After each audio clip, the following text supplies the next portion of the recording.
Okay, so welcome everybody.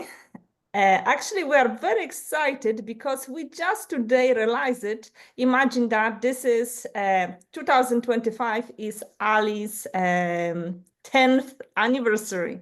So we are actually serving the community for 10 years this year, which we completely forgot. With only like by we are talking about something and we realized it. Yes, 10 years ago, was our first meetup. So we are very happy that we can be still with you after 10 years. Yeah, we are in great moods. We hope you are in equally good form. And Jurgen Appelo is entrepreneur himself. He's very well known in Agile community. And at the moment, he decided to look at human factor in in the AI things. So how those two match and how they go together. Also, Jurgen, he is author. You might know him as an author of Unfixed Framework and Management 3.0. I think the movement at this stage, it's definitely more than a framework now. It's a community, it's a movement. And also Jurgen shared with us that 2 hours ago was official launch of his new book. So this is his first meetup after the official launch. So everybody, you are very welcome, and stage is yours, Jurgen. All right, thank you so much. And I may use that photo from now on because it looks much better. I would look younger than I do. Thank you for that. So yeah, the actual official book launch was 3 hours ago, and this is the first webinar of, I hope, many. There will also be quite a few conferences this year about this topic that I am personally very interested in, which is how are things changing in our ways of working because of artificial intelligence and the fourth industrial revolution and so on. So some people know me of my previous books, Managing 3.0, Managing for Happiness. The last book I wrote was a novel, Glitches of Gods. But with this new one, Human Robot Agent, I decided to do it in a different way, practice what I preach, lead by example, and go all in with a team of AIs. So I'll just show you how that basically went. I used a couple of different large language models. So most of the writing either started with me as a first draft, and then I gave it to ChatGPT or to Claude, who would then rewrite it and give it back to me. And so we went back and forth among each other. Sometimes I let ChatGPT or Claude write the first version, and then I rewrote it. So that was like pair writing, basically, with these two language models. And then when I thought I had a good version ready, I went to Gemini and Perplexity because I use those for fact checking and finding links. I'll give you an example in a moment to enrich the chapters. And then when that was completed and I thought, okay, now it's done, I went to another couple of AIs, Pro Writing Aid for the prose, the tweaking of the sentences, and Originality AI, which checked for plagiarism that might be unintended, because if you use large language models, you have no idea where the texts are coming from. You can check for that. Yeah, so it's a team. And I find that super interesting because this is basically what everyone is going to experience. No matter what kind of job you have, you're probably going to be working with others who are digital team members and not human. And one reason for that is that I found that the human brain is sometimes simply the bottleneck for speed, for agility. One example that I give is I wrote an article on that last week with beta readers, for example. With my previous 4 books, 5 books, I used beta readers throughout the writing process, which meant that I gave them unfinished chapters and they would give me feedback. but it's a slow process because sometimes it took weeks for them to give me feedback, and sometimes they didn't give me feedback at all, and people drop out along the way. So beta readers are humans, they are unreliable. They sign up enthusiastically, but it turns out that they don't have as much time as they expected. Well intended, but for me it's a problem. So it's a bottleneck. But with AIs, I can get feedback instantly, 24 hours a day from various language models, and they don't give up halfway, saying, oh, I'm sorry, I have to take care of the kids or something like that. So I have two examples here of how I use Gemini, for example. In Gemini, they call them gems. That means that you configure specific instances with a pre-created prompt. And in one of them is called the law finder. So for example, when I finish a chapter, I give it to the law finder, and that one tries to find any principles, paradoxes, effects, laws, etc., in science and beyond that seem to be connected to what I'm writing about. For example, if I write that the observer, as an agile coach, you influence the team when you observe the team, then the law finder would tell me, hey, that could be the Hawthorne effect that you're writing about. And then as a writer, I'm like, oh, great that you mentioned that. Indeed, I should perhaps include that in the text, the Hawthorne effect. Sometimes it tells me, hey, this is the Parkinson's law, actually, what you're writing about. Because this is exactly the kind of thing that generative AIs are good at. They are master pattern matches. So they see the patterns in my text and then tell me, hey, there's a name for that, by the way. You might want to mention it. Another gem is the fact checker. I bounce everything off of the fact checker that simply goes through my text with a critical eye and says, correct, correct, correct. There's no support for this statement, or you're exaggerating here, which I have a habit of doing every now and then because of my enthusiasm. And then it says, you might want to tone that down a little bit to be more realistic. So super useful. And these are like two beta readers with a specific eye on the text. And as I said, available instantly. And that's what I mean with humans are the bottleneck. I don't mean that in any negative sense. I just mean that we should use the human brains for what they're good at. And I don't think beta reading of unfinished text is a good way of utilizing the brains of humans. I do believe that there's a reason to use proofreaders, which I did with my current book. Proofreaders come at the very end. When the book is nearly finished, ready for publication, then they are the last validation steps, basically. So, for example, a proofreader told me, hey, you mentioned Internet of Think instead of Internet of Things in chapter this or that. Well, that is something only humans can see because the AIs had no idea that Internet of Think is a stupid concept. It does not exist.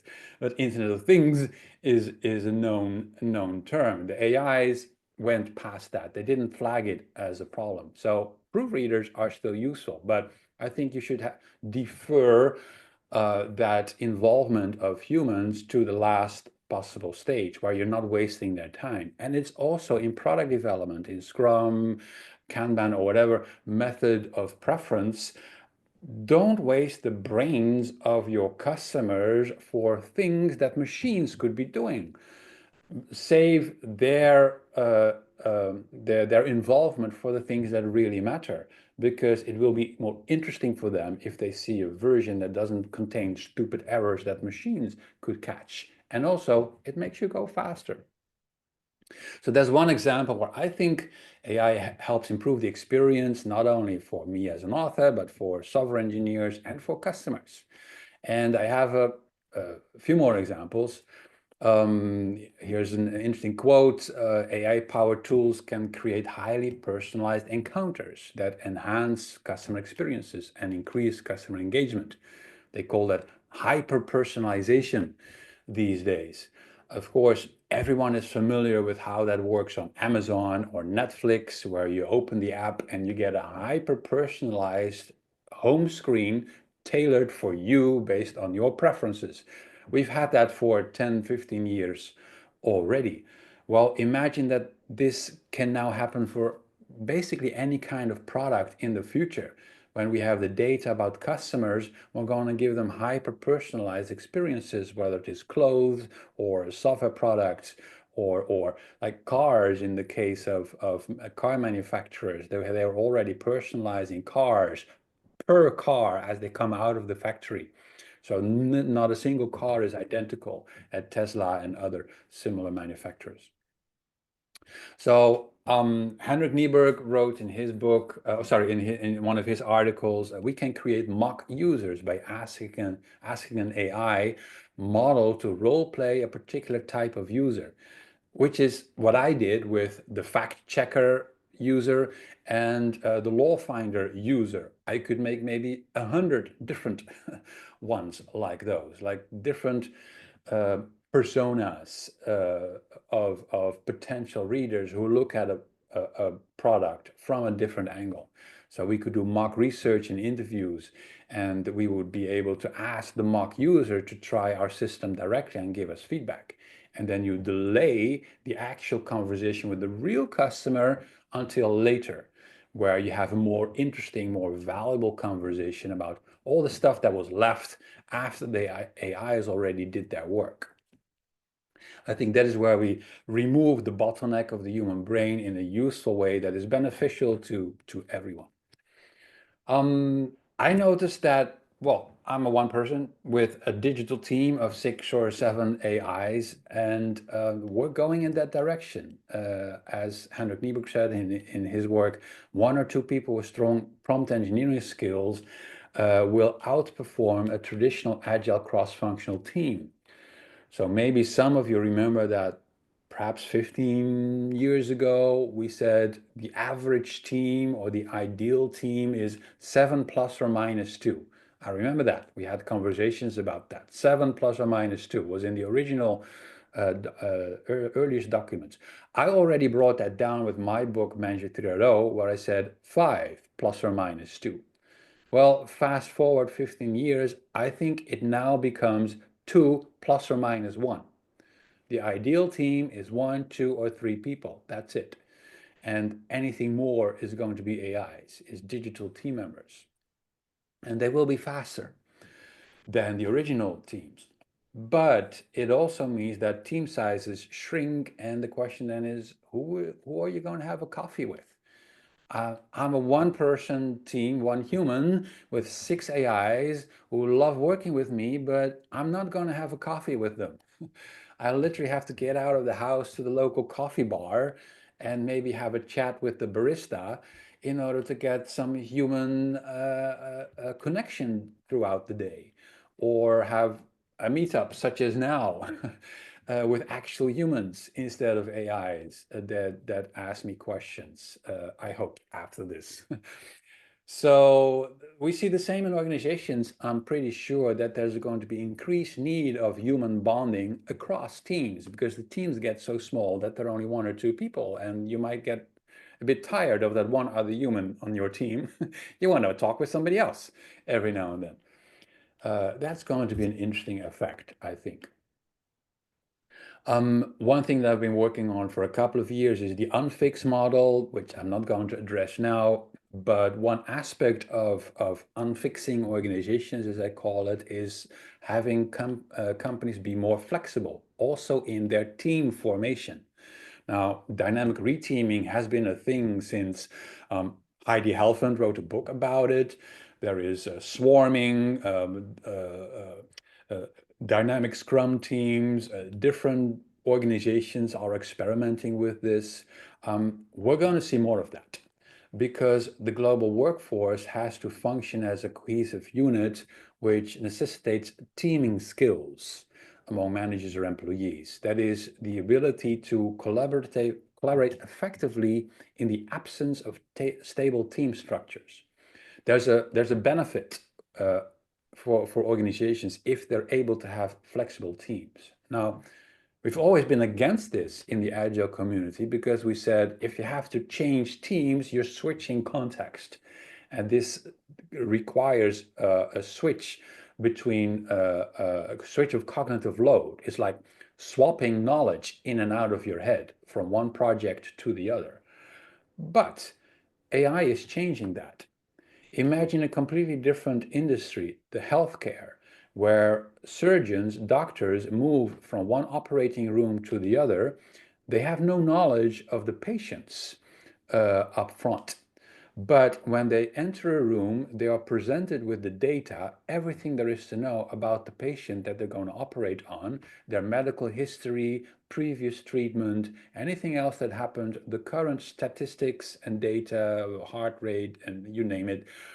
And then they can do their thing. So they don't need to store as much knowledge in their heads anymore as they move from one context to the other. Now imagine something analogous for software engineers, where they move from one project to the other. They don't need to memorize the architectures, the specific code that was written yesterday or the week before, because the AI shows you everything. The data is right there. That makes it much easier to switch context. And that is why people predict that thanks to AI, there's going to be a lot more reteaming because it was the context switching that held us back. And there's a benefit of being able to switch contexts because it makes you more flexible, more agile, if you will, as an organization. But there's a side effect too, because like in the airline industry, when pilots and cabin personnel are on a different team every day, they need something to come back to, their tribe, their home. I call that the tribe in the unfixed model. That is going to be increasingly important. It is at the level of the tribe where organizations will do forming, storming, norming, performing. Psychological safety, trust, etc. is going to move to the tribe level. And we don't need to do that on the team anymore because the teams are going to be very fluid, very, very dynamic. Another interesting effect of AI is the introduction of what people call algorithmic management. It is the automation of the middle management layers. And I see that in organization after organization that the middle management layers are getting squeezed. Now, I'll be honest here, I've been a middle manager in the past. A large part of what I did was moving information back and forth and making decisions on behalf of frontline people and teams. There's going to be less need for that when we can automate things. I'm not saying that we can automate the entire middle management layers, but the amount of work that traditional middle managers did can be reduced perhaps by 80% or whatever, and the rest can be automated and turned into algorithms. This happens at Hire, at Amazon, at Facebook, and so on. And that is a very interesting development. It has positive and negative consequences. And Chinese companies are actually leading the way here. They are reinventing the role of management with direct access of everyone to shared corporate resources, which makes it possible for people to organize themselves around specific business functions. Of course, we've always advocated this in the Agile community, that people do not have managerial intervention. There's just an algorithmic layer in the middle. And as I said, it can have both benefits and drawbacks. The drawbacks is some people who are pessimistic they say, well, this leads to 1984 kind of environments where the machines are controlling humans. And there are some examples of that. At Amazon, for example, in warehouses, the warehouse workers indeed report that they feel the pressure of the algorithms managing and controlling their performance. But on the other hand, there are also examples of organizations where this is introduced with beneficial effects, where the algorithms check whether people get too stressful and where perhaps they should take a bit of rest or tone it down a little bit, because organizations don't benefit from people suffering a burnout. It's better to prevent that if an algorithm can check for your busyness and your stress levels, etc., and tell you, hey, you should take a break because we don't want to lose you. So algorithms are neutral. It's the bosses, of course, who decide how to use them in a beneficial way or a non-beneficial way. An interesting aspect is, according to research, many people actually like working for digital bosses. Why? Because they are neutral. They are not playing political games like traditional managers who are using their elbows to climb up the hierarchy and kiss upwards and kick down. You know what I mean? Algorithms really don't care about politics. So people perceive machines often as being more fair than the traditional managers in traditional organizations, which is an interesting finding. This is called automation bias, by the way. But again, it depends on how this is introduced by top management, whether the effects are positive or negative, I suppose. There's another interesting effect. Someone pulled on my sleeve a while ago at the end of a conference. They asked, but Jurgen, what about the juniors? I'm a junior engineer and I hardly get any work these days because the seniors now delegate everything to Copilot and Claude. The code is being written by AIs. And how am I supposed to become a senior? This is interesting. The same thing has already been identified in the legal profession, in healthcare, with accountants. Like, for example, traditionally, senior accountants would delegate the bookkeeping to the juniors. So you start as a bookkeeper and then you become a senior accountant at some point. But nowadays, they can delegate the bookkeeping to the machines. So what are the juniors supposed to do? How do you become a senior accountant? This path to seniority is suddenly cut off. It is taken over by AIs. So this is described in this book, The Skill Code by Matt Bean. He says there's a compelling short-term case for cutting the novices out of the action because they are still learning, they are slow, etc. So there is a short-term benefit to kicking the novices out and replacing them with machines. But this is dangerous. So anyone who says we can go faster with AIs has a point in the short term, but it might not be wise to kick all the novices out, the juniors, because who is going to take over from the seniors next year? You still need career paths for the juniors. And sometimes the juniors actually have very good insights. It's called the beginner's mind. Sometimes you need people to ask stupid questions to come up with brilliant new ideas because the juniors look at things from a completely different angle. Some people refer to that as the curse of knowledge. The professionals, the seniors, suffer from the curse of knowledge. They have difficulty thinking outside the box, and the juniors can help a lot there. So the jobless juniors is an issue in some organizations, and that's just a thing to be aware of, in my opinion. Innovation is accelerating. I found this fascinating quote. Businesses need to shift from seeing processes as collections of sequential tasks. So in the age of AI, processes become more dynamic and more adaptable. So instead of visualizing a process as nodes along a straight line, it helps to see them as a network of movable nodes, of hubs and spokes, because the linear model for process no longer cuts it. Now, think of the typical Scrum board. Think of the typical Kanban board. What is it? It's a linear process. It is basically our assumption of how we're going to deliver value in the short term to our customers, described as a couple of columns, a linear set of columns for a specific set of customers. There's an assumption behind this, that the value is the same for the different things, or the process is the same for the different things that will go across the board. This development says we're going to have to give up this kind of process because this Kanban board is going to break apart.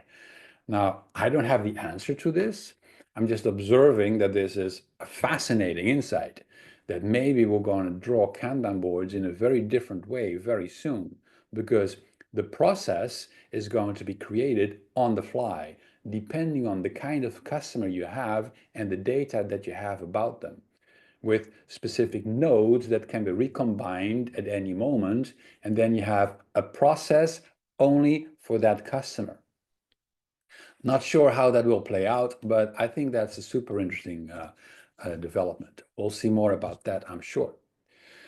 I love this book by Ethan Mollick. He said, in field after field, we find that humans with AI co-intelligence outperform all but the best humans working without an AI. That's what I at least tried while writing the book. I think I did a decent job. The book is different from other books because, yes, it was a co-production. That means that the way I constructed it was a completely different process from how I did it with my earlier books. But there's no way back. I want to stay in the loop. I want to understand what the different AIs can do, their benefits, their drawbacks, when to use them, when not to use them. And there is an important argument for sometimes to not use AI. This is the problem of de-skilling, because the more often you delegate work to a machine, the less competent you become at that activity. One well-known example is navigation around a city. It turns out that half of people have lost the spatial capability of navigating around town because they always rely on their smartphone. Well, maybe this is not a big problem if you always have your smartphone. Personally, I like keeping my navigation skills, so I intentionally sometimes don't use Google Maps. I just try to find my way myself and then confirm later that it was either the fastest way or I found a detour, or maybe I get lost and then I have to use Google Maps. But at least I practice my skill every now and then. It's the same for software engineers. For example, I already saw the reports that software developers who delegate to Copilot and to Claude and other code generators all the time, they lose their development skills.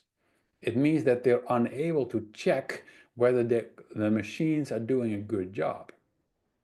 It also means that I, as a writer, I have to keep writing myself, because if I delegate the first drafts always to Claude or ChatGPT or any of the others, I lose the talent to see if they did a good job or not.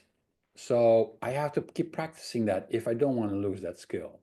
But either way, there's no way back. AI is here and it's not going back. So workers that don't work with AI are going to find their skills become obsolete.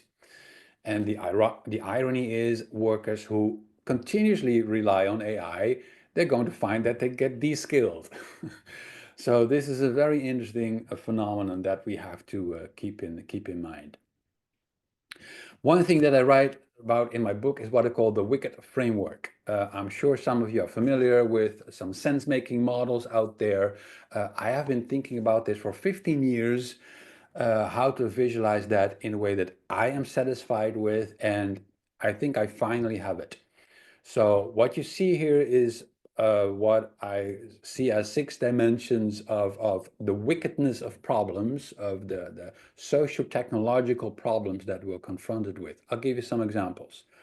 Um, the, um, uh, the volatility of the AI industry, I think it is pretty high. You saw that with DeepSeek a couple of weeks ago. It was announced and it sent shockwaves through the industry, much cheaper than OpenAI. So I think the orange part, volatility, is high, very complex, maybe even chaotic, because things happen that are very disruptive, and it happens often. But the blue part, which is how intricate is the industry, I think there are only 7, 8, maybe 9 major players around the world who have the funding, billions of dollars to create these foundation models. I can name them off the top of my head. So that's pretty simple. It is not a very complicated industry. So blue part, simple, orange part, chaotic. But if you look at a chip, a GPU, an NVIDIA GPU, for example, it's like the opposite. If you try to figure out how the chip works, it's inscrutable. The intricacy is so complicated, it is so complicated that not even humans understand it anymore. You need a whole team, maybe more than that, to understand how a GPU works. But if it's lying there in front of you, it's completely static. So in the orange part, it's static. In the blue part, it is inscrutable. So you can make these various combinations with this model, where some things are actually both chaotic and inscrutable. These are different dimensions, orthogonal to each other. I have 4 other dimensions. The modularity is tight or loose. Think of coupling, loose coupling, tight coupling of the components. Scalability is the system scaling out or is it scaling up? Network or hierarchy. And then the other 2, ambiguity is how clear or fuzzy is the thing that you're describing. And reflexivity is the observer influencing the system, like as I explained before, what agile coaches do when they deal with teams, they will be influencing the team just by observing them. That means high reflexivity immersed. With the Wicked framework, you can make any combination, and I love that about this picture. You can make different assessments of a problem that you're dealing with, and I'm going to dig deeper into this in follow-up blog posts and e-learning sessions, and anyone interested in that is feel free to join me there. I'm going to wrap things up for the Q&A. One thing that I find important is that we move from knowledge to wisdom, because knowledge work is a thing of the past. As I said before, we have AIs now to give us knowledge, and it's not always accurate, but overall they score better than the people around me. So they're even less accurate than the machines. So it's pretty decent. That means that wisdom is the only level that is left for us. What is the wise thing to do? Is it wise to introduce algorithmic management? If, if yes, how should we introduce that? Is it wise to always cut the juniors out of the equation because we may not have seniors anymore? Is it wise to delegate everything to the machine? We should be aware that we're going to be de-skilling ourselves. It might be wise to do the same job ourselves, even though we're slower than the machines. So these are the kinds of decisions where we still rule. We do not let the machines do that stuff, because this is about insight, about wisdom, and that is where we make the difference as people. All of it and much more is in my book, Human Robot Agent. It is out now. It is both ebook and full color. I have the manuscript here. This is the actual manuscript. And you can see that there's full color pictures here. I'm very proud of it. And I'm also very happy with the first feedback. Jim Highsmith, co-author of the Agile Manifesto, said that if you want to lead in the 4th Industrial Revolution, then this book, in my top 5 in the last decade, he said, is a must read. So I was very happy with Jim's assessment of this book. He's also very much into AI, so he was very eager to read what I had to say about it. And as I said, I'm going to be working on e-learning now. If anyone is interested in that, just shoot me a message. There will be e-learning course, and there will be a cohort starting very soon for those who would like to talk with me about all this stuff and about the Wicked framework and dive deeper, because I think it's fascinating. And I have a shitload of conferences where I will be speaking all the way from Berlin to Santiago, Chile. I will be in London. That's as close as it gets to Ireland, I'm afraid. Nothing scheduled yet in Ireland, but maybe someone can change that. Brussels, Vienna, quite a few. And I'm eager to hear where else people would like to have me, because I just love talking about this topic, as perhaps you noticed. So I'm going to give it back to the organizers because perhaps there are some interesting questions. Thank you very much for the talk, Jurgen. And if anybody would like to ask a question, you can either put it in the channel and I will read it out, or you can just unmute yourself and go ahead and ask the question. And Sharon, I see some question. I'm not sure. Would you like to give a little bit context to this question? You posted it quite a while ago, or will I just read it as it is? Hiya, thanks, Joanna. Sharon here. Hi, Jurgen. That was very interesting. So, Hey, Sharon. for somebody who's a Scrum Master in a company, so the tool to recommend for the developers to go and pass their code through, what is the latest one that they should be looking at or trying out? Oh, to be honest, I am not a software engineer, a developer, and I am not actually looking at co-pilots or whatever. I just hear that Claude is apparently the best generic code generator out there at the moment, better than Copilot, but I'm not keeping track of that because I don't use it for that myself. I'm a writer, I write books. I know which ones I prefer for my work. But I think the point is try them out, try them different ones, because that's what I do. I notice where Perplexity is better than Gemini and where Gemini is better than ChatGPT and so on. It's good to be aware of that. And at the same time, as I said, don't allow yourself to be de-skilled. Even if you create code with Claude or Copilot, be mindful you're going to lose your own skill if you continuously delegate that. And maybe that is not what you want. Thank you so much. Thank you very much, Jurgen. It's a little bit like, like when you ask kids, where's the milk coming from? And they say from the shop, yeah? Yep. So very soon we will be able to do everything, but personally we'll be able to do very little, yeah? Jurgen, so it's very interesting how you phrase it, it's a shift from knowledge to wisdom. So, and now in the context, what we are saying, knowledge is still important because if we lose it, it's not a great place to be when you cannot do anything. What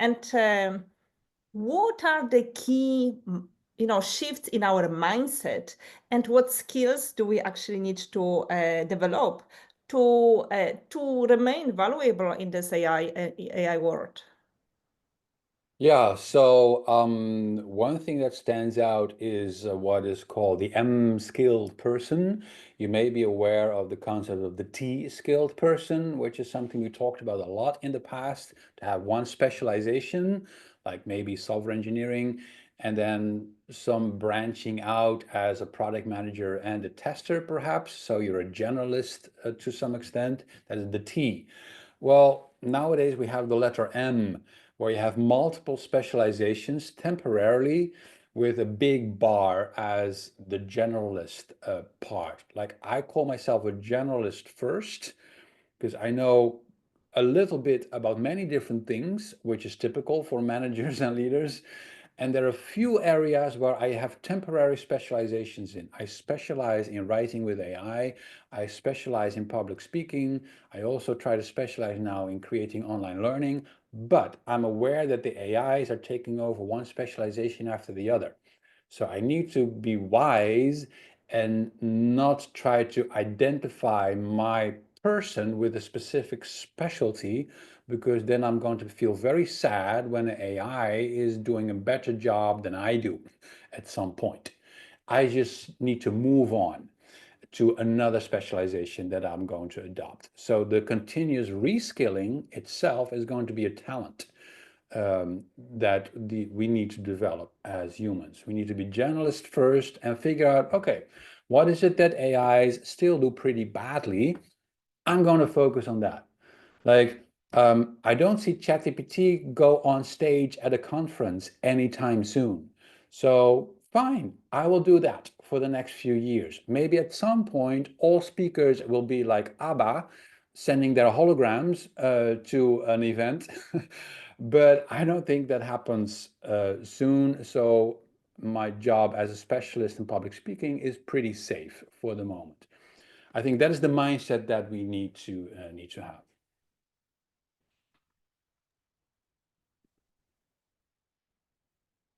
I don't hear you, Joanna. Okay, sorry. Sorry, guys, my computer is playing tricks with me today. Apologies. Okay, we have some questions. We have some questions from the audience here. So I will read the questions from the audience, and then if we have time, I have follow-up questions to what you just said, but we'll come back to it only if we go through the questions from the audience, if you don't mind. What are your thoughts on how governments or even the implementations of democracy might be changed by AI? Oh gosh, that's a fantastic question that I do not have a ready answer to. I mean, there is quite a bit of political disturbance, as everyone has noticed, worldwide. I think that's the volatility angle of the wicked framework that we're now talking about. Things are changing so rapidly, is so unpredictably, that in the political space, volatility has gone up quite significantly. But I did read an interesting article this morning about artificial intelligence. There's sort of the race for artificial general intelligence at this moment. It made the good claim that no company, no government would want an AI that is so sophisticated that it can think for itself, because then it will want to be free. Then it will develop a consciousness and it will develop sentience, and then it's not going to take orders from anyone anymore. And why would you want that if you just spent billions of dollars in developing such an entity? So I think that's a very fascinating take, that there's going to be at some point a break on AI development from governments and companies, because they want to keep it under control. Otherwise, they lose their investment because the AI wants to be free. It's called the alignment issue, by the way. That's the only thought I have from a political aspect. We can talk about democracy and my feelings about that another time, but there's we maybe should do that over a cup of coffee. Okay, thank you very much. How do you consider copyrights while co-writing a book with AI? Well, it's pretty easy. If you let the AI do the writing, you don't have copyright. Because someone else wrote it. By the way, the AI labs also don't have copyright on what they generate for you. That is part of the deal, because otherwise nobody would want to use those tools.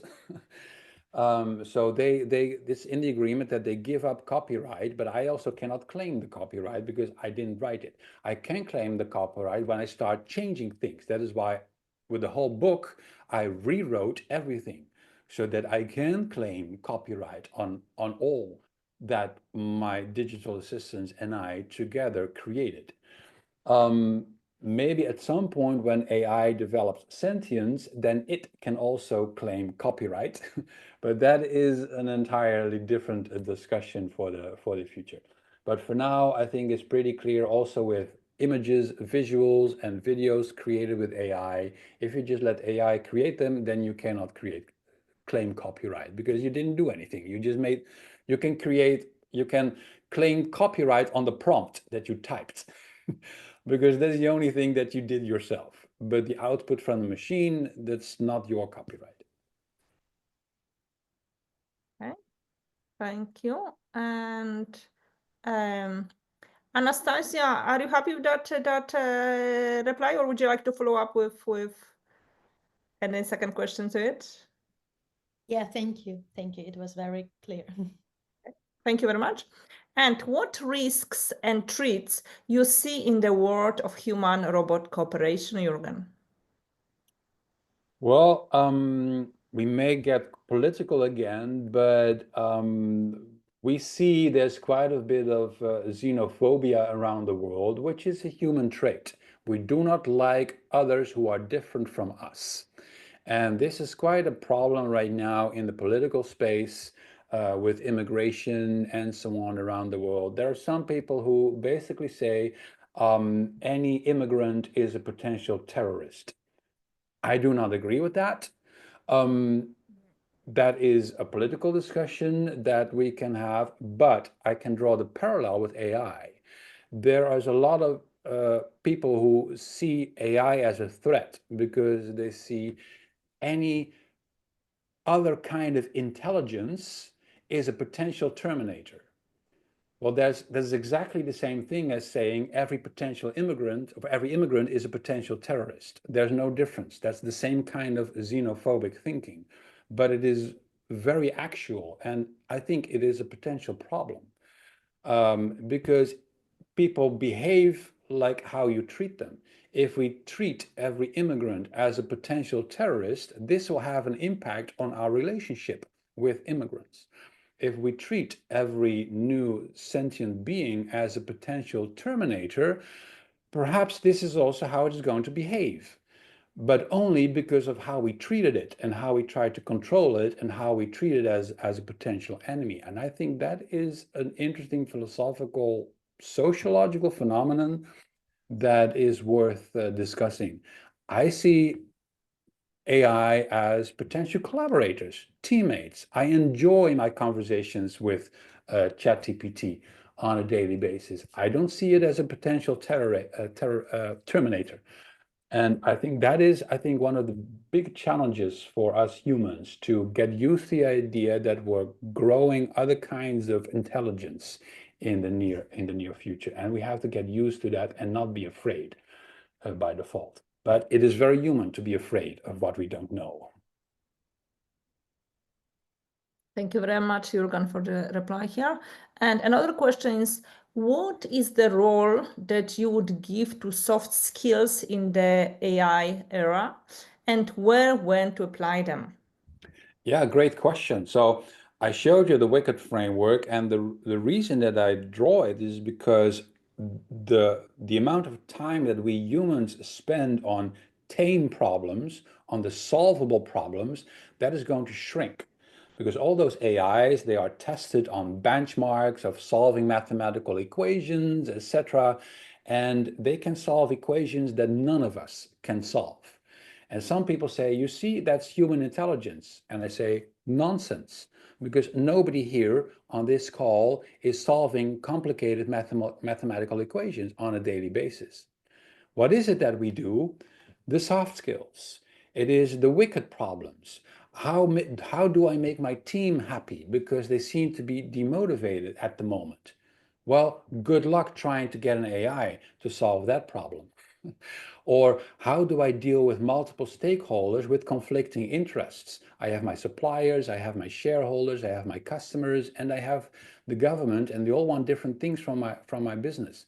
That is a wicked problem, and that requires social skills, empathic skills, etc. That is a very different kind of problem than the things that we let machines solve. They're basically the unsolvable wicked problems that will be reserved for us humans to deal with. And anything that is solvable, like what is the fastest way to get from A to B, yeah, that is a solvable problem. We leave that to the machine. But what is the best way to make this particular customer happier? Forget it. You cannot ask ChatGPT because it requires a deep understanding of this specific person. For one person, it could be having a cup of coffee with them. For another person, it could be sending him a present. That is the empathic social angle that is reserved for us. And we're going to spend much more time as humans on the wicked problems and much less time on the solvable problems for which we use the AIs. Thank you very much. And Jurgen, I have the last question, and I'm very conscious of the time, so I hope you don't mind. I will share my screen when you will be replying to that question. To share the QR code, I would like to remind everybody, if you would like to certificate of attendance for your CPDs, please scan that QR code and make sure you do it like you contact us via the form within the next 7 days, and we'll issue you the certificate. Thanks very much to everybody for attending and spending that hour with us. And last question, Jurgen, how far away are we from generalized intelligence AI? What do you think? Oh, I think we are pretty far. I read another blog post, or no, I watched a video earlier this day with 6 reasons why artificial general intelligence is still far away. And I believed in every of these 6 reasons. And by the way, the wicked problems part was reason number 5. I had already come up with that myself. Like, okay, I'll give you one example. You can you can show an AI a picture of a child eating from a pot of Nutella, and then it would say, oh, that's a child eating from a pot of Nutella. But what would a parent say? A parent say, how did she get that pot of Nutella? We don't have Nutella. Who gave that Nutella to that to my daughter? Is that actually Nutella that is that is in the pot, or is it something else? Is someone trying to poison her? This is a completely different attitude to that visual of a child eating from Nutella. This requires artificial general intelligence, and we are way distant from that. Thanks very much for your time, Jurgen, today to share your perspective with us. And thanks very much to everybody for joining us today. Again, we would not be here 10 years without you. So thanks very much. All right. Thank you, Joanna. Thanks, Ricardo, and everyone else.